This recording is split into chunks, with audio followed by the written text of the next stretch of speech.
Hi, it's me again with Corel tips and tricks.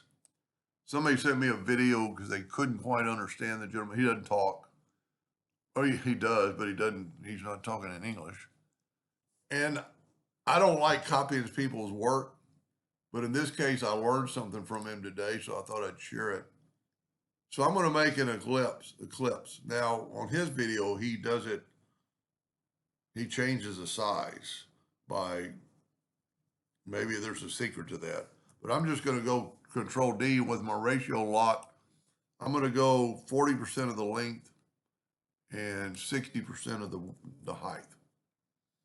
Now, I don't know if that's right or wrong, or you know what, that's a little bit different than my other one. Let me go back to 60% of the length. There we go. Let's see if that helps. Then this is, I think, where the gentleman was getting confused. Control D and make a duplicate, and then get your four-sided cross, start moving it down and have it snap to that one right there. Now, here's what I learned today.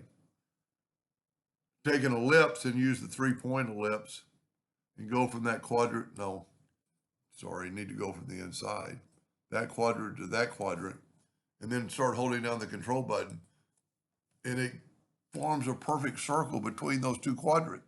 Now, it's not exactly perfect, but it's really close, and it would take you a long time to do that. Now, the gentleman that made the video used the Smart Fill tool, but he welded it. So I'm going to group this together, and then I'm going to take the virtual segment delete key, and I'm going to delete this line. So I get that right there. Now, one thing I did wrong, let me back up here before I do that. And I'm going to take and make a copy of I grouped it together. I'm going to ungroup. I'm going to make a copy of this circle, the ellipse. And I don't really have to group it together since I'm going to use the Smart Fill. So I'm going to use the Smart Fill. Well, I didn't delete it yet. So here we're going to go here, here, here, and here. And then I'm going to use the Smart Fill tool right like that. Now, one thing I didn't do, and I did in the other one, I didn't rotate it at all. So I'm going to have Control G, and then I'm going to rotate it like 20 degrees, kind of put it at an angle. And then I'm going to Smart Fill it.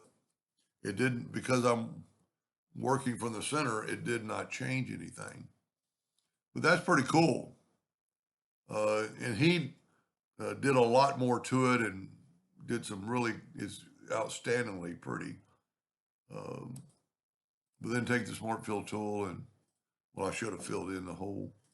Let me move my thing out of the way, and well, I don't have to Smart Fill. I can just go here, left click, right click, and let's go ahead and add a little detail to it. Let's use the interactive fill tool, and then use the radial or radius or elliptical. Put that in the center. Bring this in. Kind of got it like give it a shine, and then move this back.